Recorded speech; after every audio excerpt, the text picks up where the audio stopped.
अब हम यहाँ पर इससे आगे देखेंगे हमारे कोर्स में इंट्रो टू द बाइबल यानी इंट्रोडक्शन टू द बाइबल। और इस लेसन में हम फिर से यहाँ पर वचन की प्रेरणा के बारे में चर्चा कर रहे हैं। अगर आपको याद है तो हमने इसे बड़े रूप में शुरू किया। वचन के प्रकाशन पर हमने गौर किया था और फिर अभी हम प्रेरणा में जा रहे हैं। इसके बारे में यहाँ पर एक लेसन है, हम इससे आगे देखेंगे। यहाँ पर चर्चा कर रहे हैं कि कैसे हम जानते हैं कि वचन जो है प्रेरणा से है, और इसे जान सकते हैं तीन अलग तरीके से। इसमें से एक है बाहरी सबूत, और ये जो बाहरी सबूत है वो है बिब्लिकल आर्कियोलॉजी, जो कि लगभग 150 या उससे भी ज़्यादा समय से हो रही है। और ये बहुत ही दिलचस्प है कि बाइबल में दोष निकालने वाले उन्होंने ये पाया है या उन्होंने देखा है अलग अलग शहर जो कि बाइबल में बताए गए हैं। यहाँ तक कि ऐसे गोत्र के लोग जिन्होंने कहा कि ये अस्तित्व में नहीं है, ये गोत्र पहले कभी नहीं था, यह शहर, ये जगह इसके पहले कभी नहीं थी। और जैसे साल बीतते चले गए और आर्कियोलॉजी और भी अच्छी बढ़ती गई, हर एक जगह जिसका नाम यहाँ पर वचन में बताया गया है वो पाई गई। चलिए मैं इस तरह से नहीं कहूँ, दोष निकालने वाले कहते थे इस नाम की जगह कोई है नहीं, वो पाई गई कि वो अस्तित्व में थी जैसे वचन में बताया गया। और खास करके एक जनजाति के लोग जो वचन में है, जिनके बारे में वचन को छोड़ा कहीं नहीं सुना था, उनकी भी खोज की गई, उन्हें पाया गया है साथ में। अब तक एक भी आर्कियोलॉजिकल ऐसा व्यक्ति नहीं रहा जिसने ये इस तरह से पाया हो कि जो कुछ भी वचन में बताया गया है वो पूरी तरह से उसके विरुद्ध में हो। और जितना ज्यादा ये होते चले जाएगा उतना ज्यादा वचन साबित होते जाएगा। यानी ये तो बाहरी सबूत हैं। पिछली क्लास में हमने भीतरी सबूतों के बारे में देखा था, वचन की अद्भुतता के बारे में, और कैसे यीशु ने वचन को साबित किया, पौलुस ने इसे साबित किया और उन्होंने वचन को कोट किया। उनके पास जो वचन है उसके ऊपर पूरी तरह से उन्होंने भरोसा रखा, हालांकि वो तो कॉपियों की कॉपी थी और अनुवाद था, फिर भी वो इसे कोट कर रहे थे बड़े अधिकार के साथ में, और जो कुछ भी वो सिखा रहे थे उनके लिए ये बुनियाद थी। यानी हमारे पास ये भीतरी सबूत हैं। अब यहाँ पर इस लेसन में और अगले लेसन में हम देखना चाहते हैं वो है भविष्यवाणी के सबूत।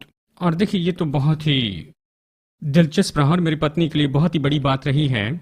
जैसे वो मसीह विश्वास में बढ़ रही थी, जब उसने देखा कि बाइबल की भविष्यवाणी पूरी हो गई है, वो तो उसके लिए बहुत ही सामर्थ्य ऐसा विवाद था कि इसे देखे कि ये किताब जिसे कई शतकों में अलग अलग लेखकों ने लिखा हुआ है, लगभग 1500 साल के दौरान लिखा, इस समय में ये वचन लिखे गए हैं। और यहाँ पर बहुत से अलग अलग लेखक हैं और बहुत सी भविष्यवाणी हैं जो पूरी हो चुकी हैं और कुछ भविष्यवाणी अभी भी पूरी होनी है। और अगली क्लास में हम देखेंगे कि उन्हें जाना जाता है कि ये सेकुलर इतिहास में पूरी होती है, इसका वहाँ पर कोई भी संबंध नहीं था छुटकारे की कहानी से। हालांकि ये बस वचन में बताई गई थी और इतिहास में पूरी हो गई। लेकिन आज के दिन इनमें से हम कुछ देखेंगे जो खासकर यीशु के बारे में बताती है।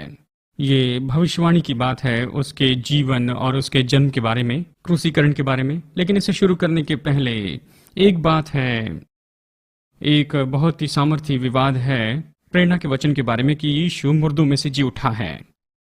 अगर हम इस बात को साबित कर लें कि यीशु मुर्दों में से जी उठा, तो फिर बाकी ये सारी जो विवाद है, ये बातें बाइबल प्रेरणा के बारे में, ये सब दूर हो जाते हैं, उससे निपट लेते हैं।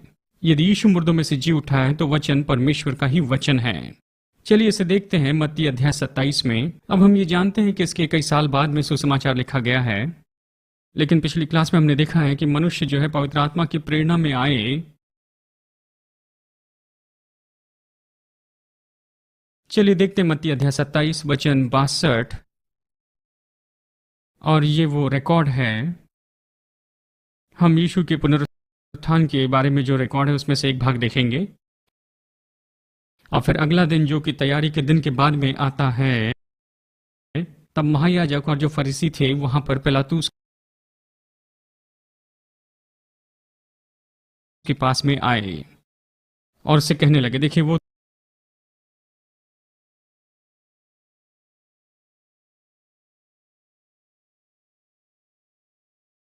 रोमी सरकार की ओर से वहां पर इंचार्ज था।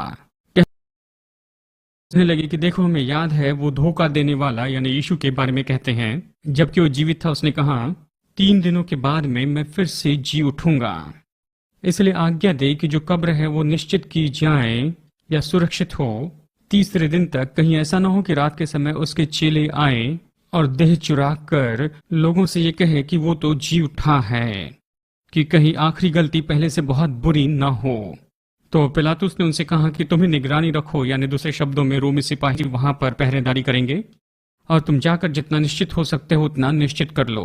देखिए, मैं इसके लिए समय नहीं लूंगा, लेकिन अगर आप प्रेरित में जाएं, शायद आपको याद होगा वो समय जब पतरस को जेल में डाला गया और एक स्वर्गदूत आया और उसने जेल में से उसे बाहर निकाला। किसी को ये कहानी याद है? ठीक है, वो सिपाही वहां पर पिलातुस के सामने लेके गए, हालांकि वहां पर पिलातुस उसमें जुड़ा नहीं था और उन्हें मार दिया गया, क्योंकि जब वो पहरेदारी कर रहे थे पतरस वहां से गायब हुआ। यानी किसी की पहरेदारी करना तो ये बहुत ही गंभीर बात होती है। तो उसने कहा कि तुम्हें निगरानी रखो और जितना हो सके उतने तुम निश्चिंत हो जाओ। तो वहां पर जाकर उन्होंने कब्र पर पत्थर रखा, उसके ऊपर मुहर लगाई और पहरेदारों को नियुक्त किया। अब यहाँ पर सीलिंग जो है, मुहर, यानी इसका दूसरा अर्थ होगा, लेकिन वहां पर रोमी शासन की जो मुहर थी वो वहां पर लगाई गई थी, ये दिखाते हुए कि अब ये सरकार के द्वारा सुरक्षित की गई संपत्ति है, कहा जाए तो। जैसे कि अपराध की जगह पर येलो टेप लगाते हैं ताकि उस लाइन को पार करके न जाएं, ये उससे भी बहुत ज्यादा महत्वपूर्ण है। तो उन्होंने वहां पर मुहर लगाई और उन्होंने वहां पर उन पहरेदारों को ले जाकर खड़ा कर दिया। और चलिए चलते हैं यहाँ मत्ती 28:11 में। अब हम ये कहानी जानते हैं, इसलिए पूरी कहानी मैं नहीं पढ़ूंगा, लेकिन यीशु कब्र में से गायब होता है। अब हम जानना चाहते हैं कि वो कहां पर या कौन उसे ले गया। हम यहां पर इसी सवाल की ओर देखने वाले हैं। तो इस तरह 28:11 कहता है कि जब वो वहां पर जा रहे थे, उन्होंने देखा कि कुछ रोमी सिपाही वहां पर आए और उन्होंने वहां पर महायाजक को ये दिखाया वो सब जो किया गया था। यानी वो इस पुनरुत्थान के बारे में सचेत थे। सच में मैं कुछ ही पलों में दूसरे सुसमाचार से इसे पढ़ूंगा, लेकिन दूसरे शब्दों में वो उपस्थित थे जब बड़ा भूकंप हुआ और पत्थर लुढ़का दिया गया। यानी वचन 11 में उन्होंने जाकर महायाजक को इसके बारे में बताया। वचन 12 कहता है जब वो वहां पर प्राचीन के साथ इकट्ठा हुए और उन्होंने सलाह की और उन्होंने वहां पर सिपाहियों को बहुत पैसा दिया। ये कहा कि ये कहना कि उसके चेले रात के समय आए और उसे चुरा कर लेकर गए जब हम सो रहे थे। अब ये तो उनके लिए मृत्युदंड की बात थी अगर वो ये मान ले कि वो सो रहे थे, लेकिन यहां पर मुख्य बात तो यही थी। यदि यीशु की देह चुरा ली गई है और अगर रोमी लोगों ने उसे चुरा लिया है, क्या रोमी लोग उस शरीर को नहीं ला सकते थे? अगर यहूदी लोगों ने उसे चुराया होता तो यहूदी लोग उस देह को लेकर आते। यानी वो कह रहे थे कि चेलों ने किसी तरह से आकर उस देह को चुराया। यहाँ पर रोमी सिपाही यहाँ पर याजक से कह रहा था कि ये कैसे हुआ। ऐसे हम पल भर में देखेंगे कि भूकंप आया और वो नीचे गिर गए और पत्थर लुढ़का दिया गया और देह वहां पर नहीं थी। तो यहाँ पर उन्हें एक कहानी बनानी थी, और कहानी तो केवल तब बनानी होती है जब कोई कहानी नहीं होती है। यानी उनके पास देह नहीं थी कि दिखा सके। यहूदी और रोमियों के पास दिखाने के लिए देह नहीं थी, और अब वो यहाँ पर भयभीत हो गए थे कि ये विचारधारा यहाँ पर जो है बड़ी तेज रफ्तार से बढ़ती चली जाएंगी कि यीशु शायद यहाँ पर मुर्दों से जी उठा है। तो उन्होंने उन्हें बहुत पैसा दिया। और वचन 14, अगर ये बात गवर्नर के कानों तक पहुंचे तो निश्चय हम उनसे बात करके तुम्हें बचा लेंगे। यदि रोमी गवर्नर इस बात को जाने कि तुम लोग वहां पर काम के समय सो रहे थे तो चिंता न करना, हम तुम्हें बचा लेंगे। यानी ये तो बहुत ही खतरनाक युक्ति थी, लेकिन उन्होंने यही किया। इस तरह उन्होंने पैसे लिए और जैसे बताया गया था वैसे किया। और यहूदियों के बीच में ये कहानी बात अभी भी जैसे कि वैसी बताई जाती है। अब ये कहानी इस तरह से बताई जाती है कि चेले आए और उन्होंने उसकी देह को चुरा लिया था। ये दिलचस्प है कि चेले वहां पर आकर अधिकार कर लेते हैं रोमी सिपाही पर और मुहर तोड़ते हैं, पत्थर लुढ़काते हैं, देह चुराते हैं। और फिर एक बात जिसके बारे में हम कुछ ही पल में देखेंगे कि ये वहां पर हुई। वो सोच रहे थे कि बस यही हुआ। ठीक है, चलिए लूका 24 में चले।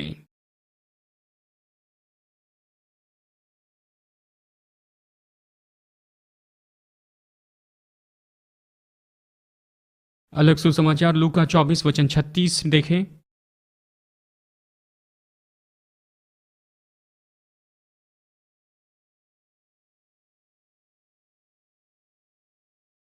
चौबीस 36 देखें और वचन 43 तक मैं पढ़ूंगा। उन्होंने कहा, यहाँ पर देखिए, चेले इकट्ठा हुए थे और वो सोच रहे थे क्या हुआ पता नहीं, यीशु जीवित उठा। और जैसे वो कह रहे थे तो यीशु वहां पर प्रकट हुआ, उनके मध्य में खड़ा होकर कहने लगा तुम्हें शांति मिले। और वो भयभीत हो गए और सोचने लगे कि उन्होंने किसी आत्मा को देखा है। और उसने कहा, तुम क्यों परेशान हो और तुम्हारे मन में ये विचार क्यों आ रहे हैं? मेरे हाथ और मेरे पैर देखो। यानी अब वो वहां पर उनके सामने साबित करता है कि वो सच में वही है। मुझे छू कर देखो, क्योंकि आत्मा की हड्डी और मांस नहीं होते हैं। और ऐसा कहने के बाद में उसने अपने हाथ और पैर उन्हें दिखाए। जबकि उन्होंने विश्वास नहीं किया और खुश हुए, फिर भी उसने उनसे कहा, क्या यहाँ खाने के लिए कुछ है? तो उन्होंने उसे खाने के लिए मछली दी। उन्हें क्या लग रहा था, क्या देख रहे हैं? क्योंकि लग रहा था कि वो उन्हें साबित करके बता रहा था। वो सोच रहे थे ये कोई भूत है या आत्मा है या कोई अजीब सा कोई है। तो उसने कहा ठीक है, कुछ खाने के लिए है, और उन्होंने उसे खाने के लिए मछली दी और उसने उन्हें लेकर उन्हीं के सामने खाया। यहाँ पर यीशु उनके सामने साबित कर रहा था कि ये वही है कि जो कि मुर्दों में से जी उठा है। यानी इन लोगों ने ये कहानी नहीं बनाई थी, वो एक साथ मिलकर युक्ति नहीं बना रहे थे, उन्होंने देह नहीं चुराई थी। वो तो डर गए थे कि वो उनके मध्य में प्रकट हो रहा है। यानी यहाँ पर चेलों की ओर से कोई भी युक्ति नहीं चलाई जा रही थी। चलिए प्रेरित 1 में देखें।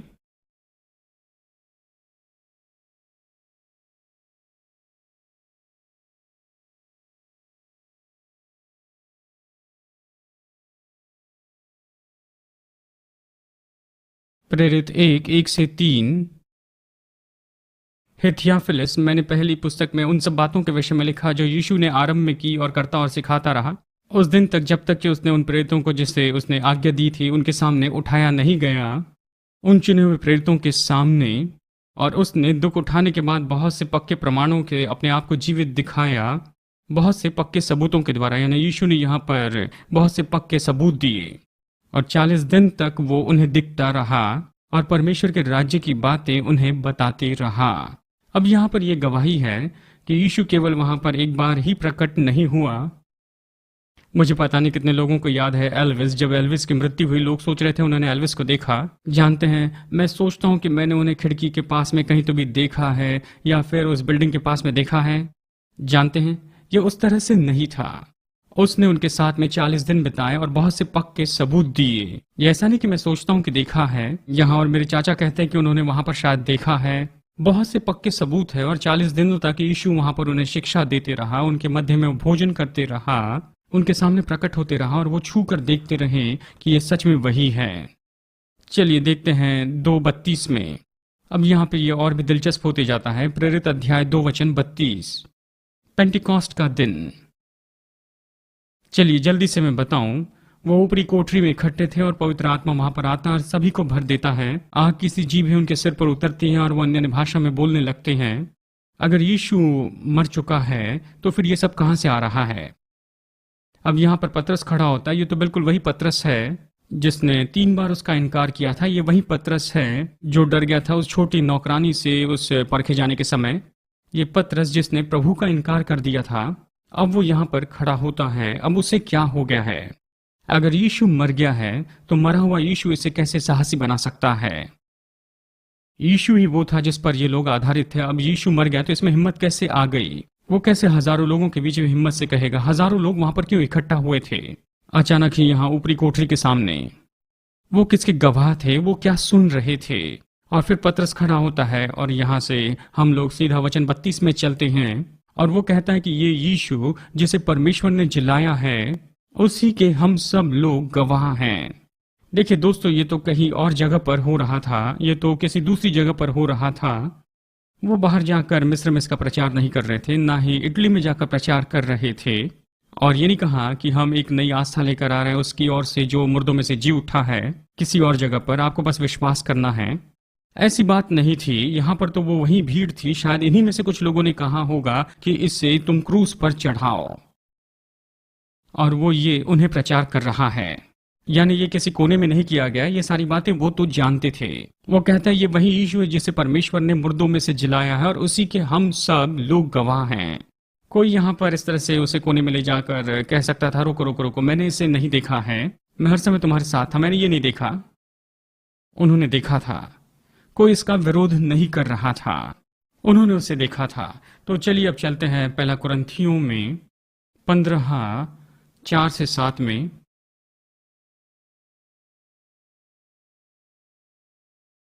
पहला कुरिन्थियों 15:4-7 में कई साल के बाद में पौलुस लिख रहा है। वो लिखता है कि वो गाढ़ा गया और तीसरे दिन वो फिर से जी उठा वचन के अनुसार ही। और फिर सीफुस ने उसे देखा और 12 ने, और फिर उसके बाद में एक साथ में एक समय में 500 भाइयों ने उसे देखा। उनमें से ज्यादातर लोग तो अभी भी जीवित है, या शायद उनमें से कुछ लोग अभी सो गए होंगे। कई साल बाद वो कहता है कि कम से कम 500 लोग वहां पर थे एक समय पर जहां यीशु प्रकट हुआ था। और हम जानते हैं कि 40 दिन तक उसने सिखाया। पौलुस यहाँ पर भरोसा रख रहा था कि इससे बताएं, यदि कोई संदेह कर रहा है तो वो जाकर खुद इन गवाहों से मिले। क्या आप यीशु के गवाह हैं? क्या आपने उसका पुनरुत्थान देखा है? मुर्दों में से जी उठने के बाद आप उससे मिले? हाँ, मिला हूं, मैं वहां था। पौलुस ने कहा कि लगभग 500 लोग थे। हाँ, लगभग 500 लोग तो वहां पर थे ही। यानी यहाँ पर इस घटना के गवाह है। इसलिए फिर से एक बार, ये किसी दूसरे कोने में प्रचार नहीं हो रहा था, ये कोई ऐसी बात नहीं थी हाँ मुझे लगता है मैंने देखा है इस तरह की कहानी। ये तो जी उठा यीशु है जो वहां पर उस कब्र में नहीं था, कोई देह को वहां पर नहीं ला सका। और फिर भी यहाँ पर बदले हुए जीवन हम देखते हैं। और यहाँ पर 40 दिन में ये 500 गवाह भी हैं। यहाँ पर ये सबूत है जिसे हम अनदेखा नहीं कर सकते।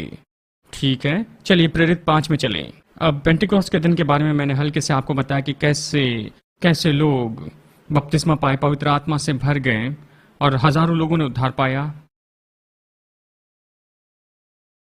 लेकिन हम नए धर्म के बारे में नहीं कह रहे हैं जिससे लोग को पढ़ना है, सोचना है। हम सामर्थ के बारे में कह रहे हैं। यानी इस चर्च के बिल्कुल शुरू के दिनों में प्रेरित 5 वचन 12 से शुरू करते हैं। और चेलों के द्वारा लोगों के मध्य में बहुत से चिन्ह और चमत्कार किए जा रहे थे, और वो सब एकचित होकर सुलेमान के ओसरे में मिलते थे जो कि मंदिर में था। यानी ये मछुआरे और चुंगी लेने वाले, ये चेले, अब ये लोग चिन्ह और चमत्कार कर रहे थे। और लोग तो इनके साथ में सच में जुड़ते चले गए, और लोग तो इनकी महिमा किया करते थे। और विश्वासी वहां पर उनमें जुड़ते चले गए, स्त्री और पुरुष दोनों जुड़ते चले गए। नया धर्म इतने जल्दी से नहीं बढ़ता है। देखिए, वो तो ज्यादातर, कहिए इसके लिए कौन से शब्द कहूं, लोगों को दिमागी रूप में सहमत होना पड़ता है कुछ समय के दौरान में कि हाँ वो इसके साथ में जुड़ना चाहते हैं। ये मानो इस तरह से जैसे छोटे बम फट रहे हैं, boom boom boom boom boom boom, सब कुछ बहुत जल्दी हो रहा है। और इस तरह से विश्वासी उनमें जुड़ने लगे, और बहुत से स्त्री और पुरुष उनमें जुड़ गए, इतने ज्यादा कि वो बीमारों को लाकर सड़कों पर रख देते थे। वो खाट पर उन्हें लाकर वहां पर रख देते थे, इस आशा के साथ में कि पतरस की छाया वहां पर उनके ऊपर में पड़ जाए। अब ये कहां से आया? अब वो इन प्रेतों के साथ में क्यों जुड़ रहे हैं? क्योंकि ये यीशु के साथ में थे। इन्होंने जी उठे प्रभु को देखा, ये पवित्र आत्मा से भर गए थे। अब ये लोगों को खींच ला रही थी, कोई नया सिद्धांत उन्हें नहीं ला रहा था, जी उठा यीशु उन्हें खींच रहा था। और फिर आगे ये कहता है वचन 16 में कि बहुत बड़ी भीड़ उनके साथ में जुड़ गई। यरूशलेम के आसपास के दूसरे नगरों से लोग जुड़े, बीमारों को वो लाते और जो दुष्टात्मा के सताए गए थे उन्हें लेकर आते, और उनमें से हर एक व्यक्ति चंगा होता। यदि यीशु मुर्दों में से नहीं जी उठता तो ये नहीं होता था। और ये ऐसा नहीं कि कुछ लोग चंगे हुए, एक या दो चंगे हुए, ये कोई अंधविश्वास की बात नहीं थी कि स्वर्गदूत नीचे आता है और फिर पानी हिलाता था। और मैं सोचता हूँ ये अंधविश्वास है क्योंकि पुराने नियम में इसके बारे में नहीं बताया गया है। ये कोई ऐसे अंधविश्वास की बात नहीं थी जो लोग बना रहे थे कि जो भी पहला पानी में उतरेगा वो चंगा हो जाएगा। हर एक व्यक्ति जो यरूशलेम में आ रहा था और कलीसिया के साथ में जुड़ रहा था वो चंगा हो रहा था। यीशु सच में मुर्दों में से जी उठा था। देखिए, यही तो सबूत वहां पर था कि वहां पर दिखाने के लिए कोई देह नहीं थी, कब्र खाली थी, गवाह लोग थे। और उन्हें गवाह देते हुए मैंने सुना है वो कह रहे थे कि हम इसके गवाह हैं। कोई उनका विरोध नहीं कर रहा था। ये 40 दिन की बात है, यह बस 5 मिनट की छोटी बात नहीं थी। 40 दिन थे शिक्षा देने के और वहां पर प्रकट होने के। एक ही समय में 500 लोगों के सामने प्रकट हुआ और कोई इसका विरोध नहीं कर रहा था। और फिर उसके बाद में चमत्कार है, हर जगह से लोग वहां पर आ रहे थे और चंगाई पा रहे थे उसके मुर्दों में से जी उठने के बाद में। यानी ये बदले हुए जीवन यहाँ है। पेंटिकोस्ट के दिन पतरस प्रचार करता है, वहां पर चेले उसके साथ में खड़े होते हैं और कोई भी विरोध नहीं कर रहा था कि यीशु मुर्दों में से नहीं जी उठा है। देखिए, अभी चलिए भविष्यवाणी के बारे में देखते हैं। भविष्यवाणी जो यीशु के द्वारा पूरी हुई।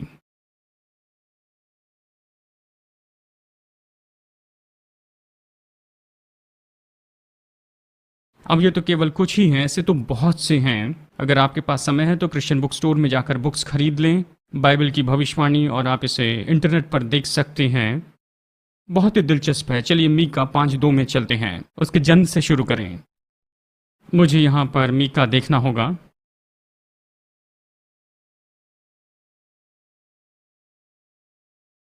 क्या आपने कभी देखा कि कुछ किताबें अपनी जगह बदल देती हैं आपकी बाइबल में?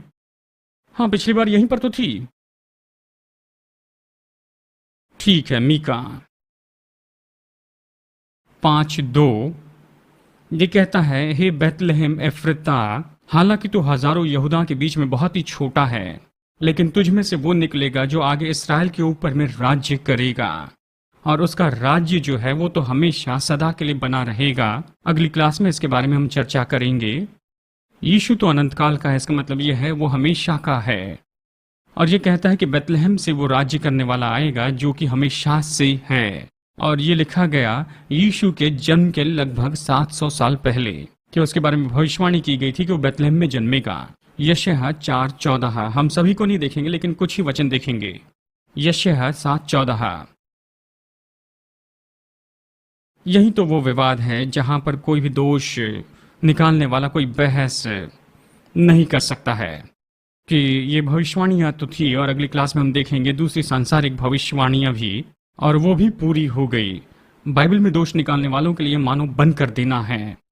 यशायाह 7:14 कहता है कि इसीलिए स्वयं प्रभु ही तुम्हें एक चिन्ह देगा, देखो एक कुंवारी गर्भवती होगी और पुत्र जनेगी, और उसका नाम होगा इम्मानुएल, यानी परमेश्वर हमारे साथ है।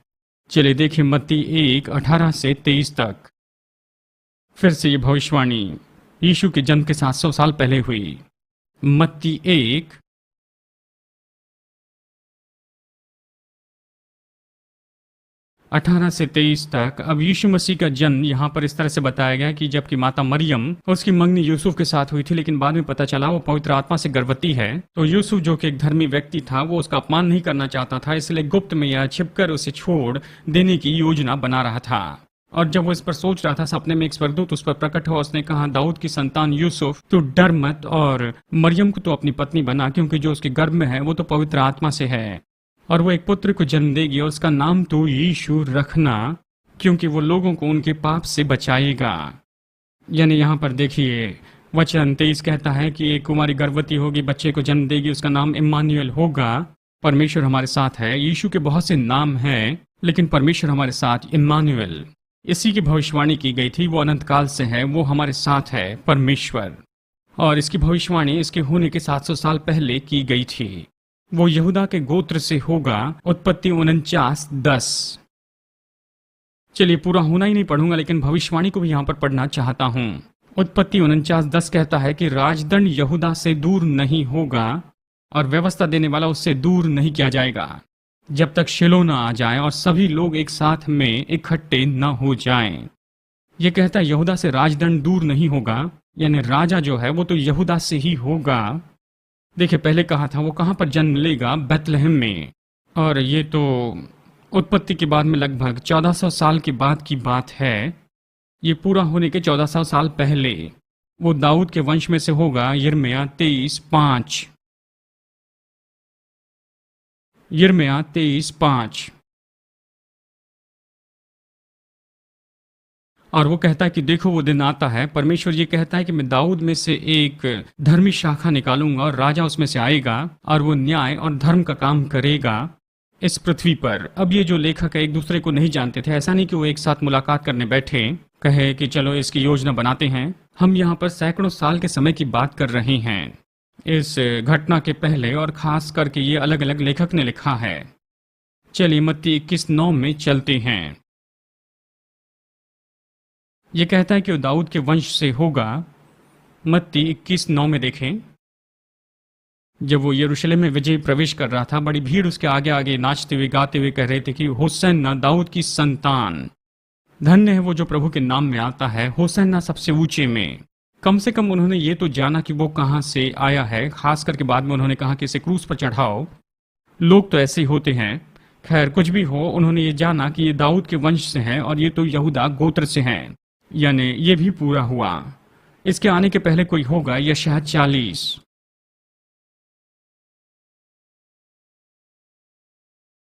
यशायाह 40:3-5। जंगल में एक आवाज उठेगी कि परमेश्वर का मार्ग तैयार करो, और जंगल में मार्ग तैयार करो, और हर एक तराई समतल होगी, हर एक पहाड़ समतल किया जाएगा, टेढ़ा मेढ़ा मार्ग सीधा होगा, और परमेश्वर की महिमा निश्चय प्रकट होगी और सभी मनुष्य उसे देखेंगे। एक साथ उसे देखेंगे, क्योंकि प्रभु के मुंह ने ये कहा है। और वचन 9, सियोन तो जो मेलजोल लाता है ऊंचे पर है, और यरूशलेम जो अच्छे मेलजोल को लेकर आता है तो निश्चय ही गीत गा, बल से तो बिल्कुल भयभीत ना हो, और यहूदा के नगर से कहना, देख तेरा परमेश्वर। इसे किसने पूरा किया? यूहन्ना बपतिस्मा दाता। अब यहाँ पर एक और अलग व्यक्ति के बारे में भविष्यवाणी है, पहले आने वाला कोई होगा, और ये भी पूरी हुई यूहन्ना बपतिस्मा देने वाले में। आप इसके बारे में पढ़ सकते हैं मत्ती में। वो यरूशलेम में एक गधी के बच्चे पर सवार होकर आएगा, जकरिया 9:9।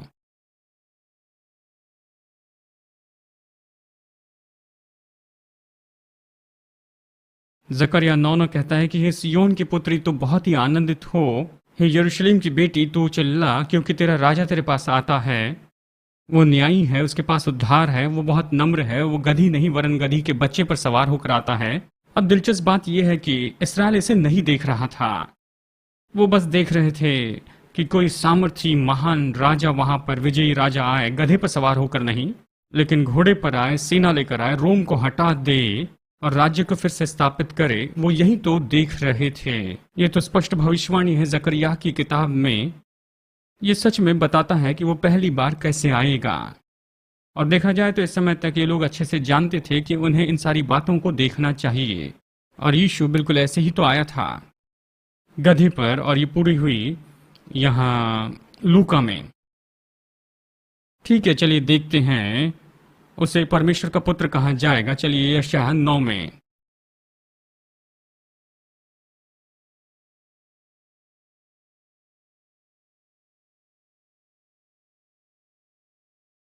यशायाह 9:6 और 7 ये कहता है, हमारे लिए एक बालक उत्पन्न हुआ, हमारे लिए एक पुत्र दिया गया है, और प्रधानता उसके कंधों पर होगी, और उसका नाम होगा अद्भुत युक्ति करने वाला, पराक्रमी परमेश्वर, अनंत काल का पिता। इस बालक को अनंत काल का पिता कहा जाएगा, और शांति का राजकुमार भी। यीशु के बारे में भविष्यवाणी है, यानी वो ऐसा होगा। ये देखिए किसके बारे में है, उसे परमेश्वर का पुत्र कहा जाएगा। मत्ती 1:23 देखिए, इसे पूरा होते देखिए। मत्ती 1:23 में। और ये सब कुछ इसीलिए हुआ कि प्रभु ने जो भविष्यवक्ताओं के द्वारा कहा था वो पूरा हो जाए। ये कहा कि एक कुंवारी गर्भवती होगी, उसे बालक होगा, हमने इसे देखा है। चलिए मैं यहाँ पर भविष्यवाणी के बारे में आपको कुछ बताऊं। याद रखिए लूका में अंत में यहाँ पर ये कहता है कि यीशु ने उनके मन को खोला ताकि वो वचन को समझ सके, यानी वो पर्दा जो उन पर था, अभी भी कुछ यहूदियों पर ये अभी भी पड़ा है। ये कहता है वो पर्दा हटाया गया, उसके बाद में वो यीशु को देख सके पूरे वचन में। और ये भविष्यवाणी जिसको अनदेखा किया था वो अचानक मानो पन्नों से बाहर आने लगी, और उन्होंने जाना कि इसके बारे में भविष्यवाणी थी, यीशु के बारे में थी।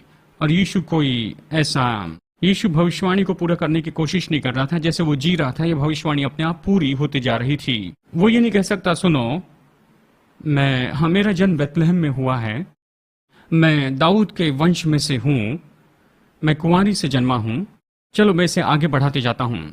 जानते हैं वो वो इसे अपने आप इस तरह से पूरा नहीं कर रहा था। देखिए हमारे लिए ये तो मुश्किल नहीं है कि हम यहाँ पर इसे पीछे मुड़कर देखें कि किस तरह से ये सारी भविष्यवाणी पूरी हुई, लेकिन आगे देखना तो बहुत मुश्किल होता है। यहाँ पर चलिए देखिए मैं आपको बताऊँ, मत्ती 2 में चलें। 3 भविष्यवाणी बताना चाहता हूँ। अब आप कल्पना करें कि आप यीशु के जन्म के 100 साल पहले जी रहे हैं। ठीक है, सब लोग वहां पर हैं, आप यीशु के जन्म के 100 साल पहले हैं। चलिए मत्ती 2:6 में देखें। यह कहता है, बेतलहम और यहूदा, क्या वो यहूदा में सबसे छोटे नहीं हैं? लेकिन तुम में से एक ऐसे राजा होगा जो मेरे इस्राएली लोगों पर राज्य करेगा। यानी ये भविष्यवाणी, और कहिए कि हम 100 साल पहले जी रहे हैं और हमने ये भविष्यवाणी देख ली है, हम इसमें से क्या अर्थ निकालेंगे जबकि हम पहले इसे देख रहे हैं? खैर, यहूदा देखिए, बेतलहम ऐसे राजा को उत्पन्न करेगा जो इसराइल के ऊपर राज्य करेगा। ठीक है, चलिए इसी अध्याय में देखते हैं आगे, वचन 15 को हम देखते हैं। ये कहता है, और वो वहां पर हेरोदेस की मृत्यु तक रहे ताकि वो वचन पूरा हुआ जो कि प्रभु ने कहा था कि मिस्र में से मैंने अपने पुत्र को बुलाया है। अब यहाँ पर वो बेतलहम से भी आ रहा है और यहाँ पर मिस्र से भी आ रहा है। कहिए मैं उसके 100 साल पहले जी रहा हूँ, तो अब मैं गड़बड़ी में आ गया हूँ।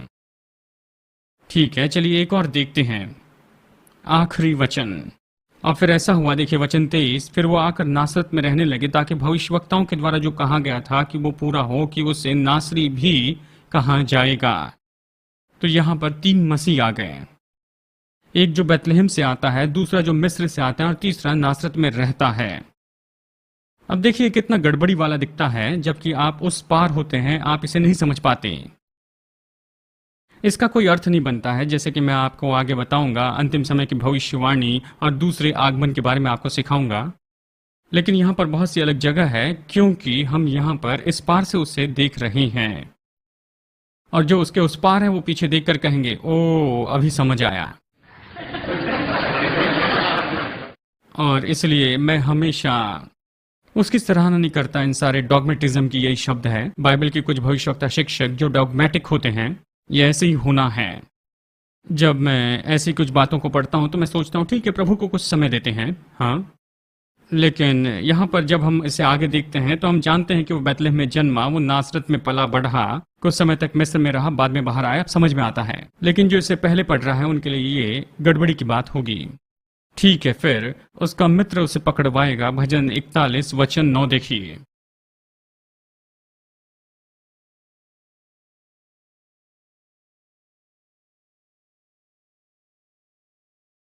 भजन 41:9। हाँ, मेरा मित्र जो कि मेरा भरोसेमंद था, जो कि मेरे साथ में रोटी खाया करता था, उसने मेरे विरुद्ध में अपनी पैर की एड़ी उठाई है। ये दाऊद ने लिखा और ये मसीह के 1000 साल पहले लिखा है। मत्ती 26 में ये पूरा हो गया। यहूदा वो उसके साथ रोटी खाता था और उसी ने उसे पकड़वाया भी। 30 सिक्के चांदी के लिए वो उसे पकड़वाएगा। ये है जकरिया में।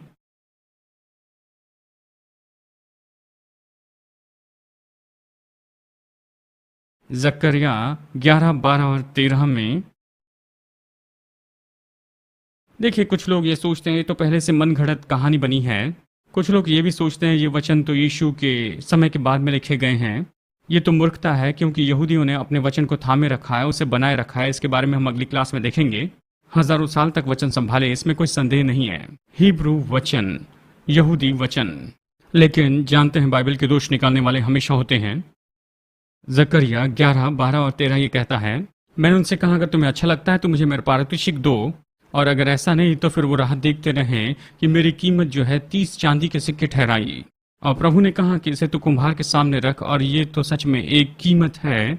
और मैंने चांदी के वो 30 सिक्के लिए और प्रभु के भवन में उसे फर्श पर फेंक दिए। और कितने लोग ये कहानी जानते हैं कि यहूदा ने 30 सिक्के चांदी के लिए, और उसके बाद में उसने एक हेत प्रकट किया। उसने वहां पर उनके सामने पैसे फेंक दिए, उन्होंने पैसा लिया और उससे कुम्हार की जमीन खरीदी, और फिर बाद में वहां पर दफनाया गया, और वो वहां पर उसी ने आत्महत्या की और वहीं दफनाया गया। अब ये तो सैकड़ों सैकड़ों साल पहले लिखा गया है, और ये यीशु के बारे में नहीं, ये तो यहूदा के बारे में लिखा गया है। ये दूसरे की भविष्यवाणी, जैसे कि यूहन्ना बपतिस्मा देने वाले की भविष्यवाणी।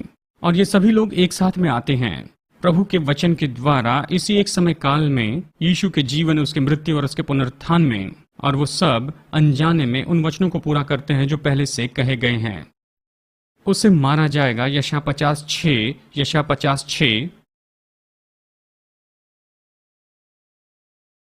यशायाह अध्याय 50 वचन 6। मैंने अपनी पीठ को मारने वाले को दे दिया, और मैंने अपना मुंह उनकी ओर कर दिया जो मेरे बाल नोचते थे, और मैं उससे नहीं शर्माया।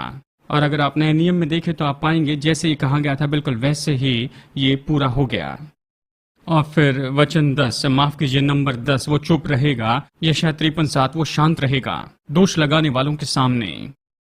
यशायाह 53:7 देखिए, उसे सताया गया, पीड़ित किया गया, फिर भी उसने अपना मुंह नहीं खोला।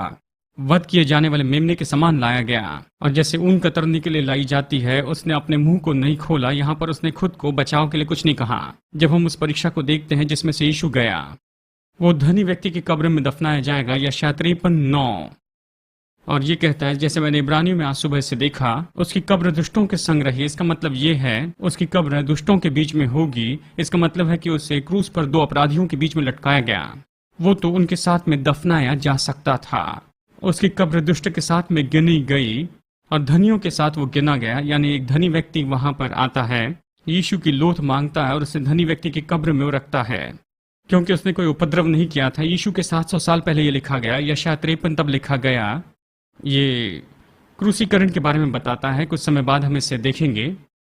ये सारी बातें यीशु के जन्म के सैकड़ों सैकड़ों साल पहले बताई गई थी, लेकिन ये जैसे कि वैसे पूरी हुई। वो खुद इन भविष्यवाणियों को अपनी मर्जी से पूरा करे, ये तो पूरी तरह संभव था जब तक कि वो स्वयं परमेश्वर का पुत्र और परमेश्वर का वचन न हो। ठीक है, चलिए आगे बढ़ते हैं। यशायाह 53 में हम उसके क्रूसीकरण के बारे में, और वचन 3, वो तुच्छ जाना गया, मनुष्य ने उसकी ओर नहीं देखा, दुखों से उसकी जान पहचान थी, हमने अपना चेहरा उसकी ओर से फेर लिया और हमने उसे नहीं जाना। निश्चय उसने हमारे रोगों को सह लिया, हमारे दुखों को उठा लिया, और फिर भी हमने उसे परमेश्वर का मारा कूटा हुआ जाना। वो हमारे अपराधों के लिए घायल किया गया, हमारे अधर्म के कामों के हेतु कुचला गया, हमारी शांति की ताड़ना उस पर पड़ी, और उसके खाए हुए कोड़े से हम चंगे हुए, यानी उसे मारा जाएगा। वो बहुत जख्मी होगा, वो बहुत ही घायल होगा। और फिर ये कहता है यहाँ वचन 11 में, चलिए यहाँ पर जल्दी से मैं आपको बता दूं, वो अपने प्राण की पीड़ा को देखेगा और वो संतुष्ट हो जाएगा। परमेश्वर उसे संतुष्ट करेगा। जो यीशु ने आपके लिए किया है, आप उसमें कुछ नहीं जोड़ सकते हैं, आप उसे और तृप्त नहीं कर सकते हैं। प्रभु उसे तृप्त करेगा, इस सामर्थ्य सत्य है, मैं इसके बारे में और नहीं कहूंगा। आप कुछ नहीं कर सकते कि परमेश्वर को आप और तृप्त करें। उसने उसे तृप्त किया। यीशु ने जो कुछ भी पाप के लिए जो करना था सब कुछ कर दिया। चलिए भजन 22 में चलते हैं और मैं आपको ये दिखाता हूं, और यही तो इसे दिलचस्प बनाता है। ये क्रूसीकरण के बारे में है। ये 1000 BC में लिखा गया है, और क्रूसीकरण तो 600 BC के पहले कभी जाना नहीं गया था। यानी ये तो 400 साल पहले, क्रूसीकरण वास्तव में अस्तित्व में आने के 400 साल पहले लिखा गया था। दंड के रूप में ये बाद में आया। भजन 22:1, हे मेरे परमेश्वर, तूने मुझे क्यों छोड़ दिया? क्या ये परिचित वाक्य है? मेरी मदद करने से दूर क्यों है और मेरे शब्दों को तो क्यों नहीं सुनता? वचन 7 से 22 में हम यहाँ पर देखेंगे, जो मुझे देखते हैं वो मेरा मजाक उड़ाते हैं और कहते हैं इसने परमेश्वर पर भरोसा रखा कि वो इससे छुटकारा देने वाला है और वहीं से छुटकारा दे, ये देखते हुए कि इसमें प्रसन्न था। ये कुछ ऐसे दोष थे जो यीशु जब क्रूस पर लटकाया गया था तब थे। लेकिन तू है जिसने मुझे कोख से निकाला और मेरी माँ के गोद में तूने मुझे आशा दी और तूने मुझे नहीं छोड़ा। मैं माँ के गर्भ में था तब से तू मेरा परमेश्वर है। मुझसे दूर न जा, परेशानी निकट है और मेरी मदद के लिए कोई नहीं है। मुझे बहुत से लोग घेरे हैं, बाशान के सांड मुझे घेरे हैं, दुष्टात्माओं के बारे में कह रहा होगा। वो तो बस मेरी बाट जोते रहते हैं, मानो जैसे सिंह गर्जते ही रहता है। ये परिचित है, ये तो याकूब में है। मैं पानी के जैसा उंडेला गया हूँ, मेरी सारी हड्डियां निकल चुकी हैं। जैसे आप क्रूस पर लटके होते हैं, सब कुछ मानो लटक जाता है। मेरी हड्डियां मानो निकलने पर है और मैं तो पूरा दिल पिघल चुका है। उसे जब भाला मारा गया तब पानी और खून निकला, मानो उसमें से सब कुछ बाहर निकला। मेरा बल सूख गया और मेरी जीभ तालू से चिपक गई है। वो बहुत ही प्यासा था और उसने क्रूस पर पीने के लिए वहां पर कुछ मांगा और तो मुझे मृत्यु की धूल में लेकर आया। क्योंकि कुत्तों ने मुझे घेर रखा है, दुष्टों ने मुझे घेर रखा है, उन्होंने मेरे हाथों और पैरों को छेदा है। ये दंड दिए जाने के 400 साल पहले की बात ये बताई गई है। मैं अपनी सारी हड्डियों से कह सकता हूँ कि मुझे देखो। देखिए, वो देख सकता था, हर हड्डी को महसूस कर रहा था, लटका था। वो तो सब बिल्कुल वो जान पा रहा था उस दर्द में, जबकि वो उसकी हड्डियां हटाई गई। उन्होंने मेरे वस्त्र ले लिए और मेरे वस्त्रों के ऊपर उन्होंने चिट्ठियां डाली। ये ऐसे ही हुआ। देखिए, रोमी सिपाही जो थे वो इस तरह से नहीं कह रहे थे कि देखो दोस्तों, ये भजन 22 में लिखा है। उन्होंने भजन 22 नहीं पढ़ा था, वो यहूदी नहीं थे, इसके बारे में नहीं जानते थे, लेकिन उन्होंने उसके वस्त्र के लिए चिट्ठियां डाली। ये सब कुछ पूरा हो गया, बिल्कुल वैसे जैसे उसके जन्म के 1000 साल पहले ये लिखी गई थी। और ये तो बहुत ही अद्भुत भविष्यवाणी है। और मत्ती में आप यूहन्ना 19, 23 और 24 में से देख सकते हैं। यहीं पर यह बताया गया है, उसके वस्त्रों पर वो चिट्ठियां डालते हैं, जुआ खेलते हैं। ठीक है, कुछ ही मिनट अभी बाकी रह गए हैं। अब ये तो मुख्य ऐसी भविष्यवाणी है जो कि इससे संबंधित है। यीशु के जन्म, उसके जीवन, उसके क्रूसीकरण, पुनरुत्थान, सामर्थ्य बातें और हमारे लिए बहुत ही अद्भुत गवाही है कि वचन की प्रेरणा को हम साबित करें। मैं यहाँ पर गियर बदल कर आखिरी 5 मिनट में पौलुस के बारे में कहना चाहूँगा और उसके लेख के बारे में। मैंने इतने साल में इस कोर्स में और भी बातें जोड़ी हैं जो कि फिट होती हैं। ये फिट नहीं होती है, लेकिन फिर भी मैं बताना चाहूँगा कि पौलुस जो बातें बता रहा था उसके बारे में कैसे महसूस कर रहा था। हमारे पास पुराने नियम के वचन के बारे में भरोसा है और इसके बारे में हम 7 और 8वें पाठ में देखने वाले हैं। कैसे वो अस्तित्व में आए, कैसे उसे बचा कर रखा गया। और ये सच्चाई है कि भविष्यवाणी तो पूरी हो गई और अभी भी कुछ होने वाली है। यह अद्भुत भविष्यवाणी जो पूरे विवरण के साथ में पूरी हो गई है। नए नियम के वचन के बारे में क्या, पौलुस के बारे में क्या? चलिए कुछ पल के लिए इसके बारे में सोचिए। देखिए रोमियो 3:2, इसके लिए कुछ पल लगेंगे लेकिन ये बहुत ही दिलचस्प है। रोमियो 3:2 वचन 1 से देखते हैं, तो इससे क्या लाभ कि यहूदी हो जाए या फिर खतना का क्या लाभ यहाँ पर है? क्योंकि देखिए वहां पर तो उन्हें परमेश्वर के शब्द दिए गए थे। यहूदी देश को कौन सी बात अलग बनाती है कि वो हजारों साल बाद भी ऐसे ही बने हैं, और पिछली क्लास में हमने अद्भुत रीति से उनका वापस आना देखा है, और एक दिन में एक देश का जन्म होना। ये ऐसा क्यों है कि वो इतने विशेष हैं? यहाँ पर बताता है उन्हें परमेश्वर के वचन दिए गए थे, वो वचन को बचाए रखने वाले हैं। उन्होंने वचन बचा कर रखे, उन्होंने वचन संभाल के रखे, पुराने नियम की जो भविष्यवाणी थी बचा कर रखी, और उन्होंने इसे लिखकर बचा कर रखा। और डेड सी स्क्रोल से हम ये जानते हैं, वो स्क्रोल पाई गई और यशायाह की पूरी किताब वहां पर हम देखते हैं, और हमारे पास में यशायाह की जो किताब है उससे मिलती है जो वहां पर बचा कर रखी गई डेड सी स्क्रोल्स में। उन्हें परमेश्वर के वचन जो थे वो सौंपे गए थे। यानी पौलुस जो है यहूदी देश के बारे में बहुत सम्मान रखता है, और क्योंकि उन्हें परमेश्वर का वचन दिया गया था और उन्होंने उसे संभाल कर रखा। उसने इसके बारे में क्या कहा, चलिए उसके शब्दों में देखें। पहला थिस्सलुनीकियों 2:13,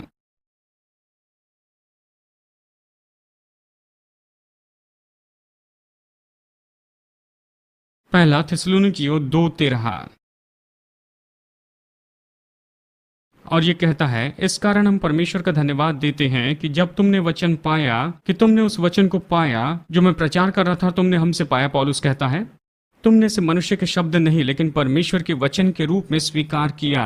यानी पौलुस कह रहा है कि उसका जो प्रचार है वो तो परमेश्वर का वचन है, और जो विश्वास करने वाले हैं उनमें ये प्रभावी काम करता है। चलिए पहला कुरिन्थियों अध्याय 14 वचन 37 देखते हैं। यहां पर मैं आपको जल्दी से उदाहरण दूं। पहला कुरिन्थियों 14:37 देखें। यदि कोई मनुष्य अपने आप को भविष्यवक्ता या फिर आत्मिक समझता है, तो फिर वो ये जान ले कि जो बातें मैं तुम्हें लिखता हूं वो सब क्या है, परमेश्वर की आज्ञा है। जो बातें मैं लिख रहा हूं वो तो परमेश्वर की आज्ञाएं हैं। देखिए पौलुस इसकी कीमत ऐसी करता था वचनों की। मेरे साथ निकाले 2 तीमुथियुस अध्याय 3।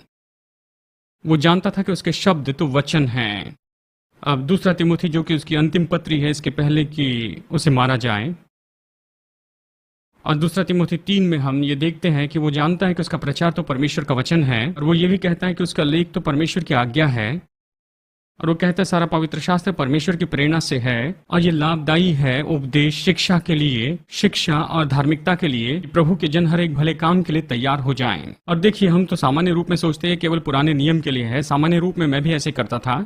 अब यहाँ पर देखिए ये तो उसका जो लेख था वो यहाँ पर देखिए, ये तो इसकी आखिरी लिखी हुई पत्री है, और पत्रस कहता है, आपको याद है हमने इसके बारे में देखा है, और पत्रस यहाँ ये कहता है कि पौलुस का लेख जो कि कुछ लोगों के लिए समझने के लिए बहुत ही कठिन होता है, पौलुस के लेख जैसे कि दूसरे वचनों के जैसे समझने में मुश्किल है, तो पत्रस इस बात को जानता है कि पौलुस का लेख यहाँ पर वचन के स्तर पर आए। पौलुस से कह रहा था वो जो लिख रहा है वो तो परमेश्वर की आज्ञा है, और जब वो आखिरी पत्र लिख रहा था मैंने ये सोच रहा था कि वो सुसमाचार के बारे में जो कि जोड़ रहा था जो पहले लिखे थे, और उसके खुद के लेख जो अभी अस्तित्व में थे, वो इसके भाग है कि सारे वचन परमेश्वर की प्रेरणा से दिए गए हैं।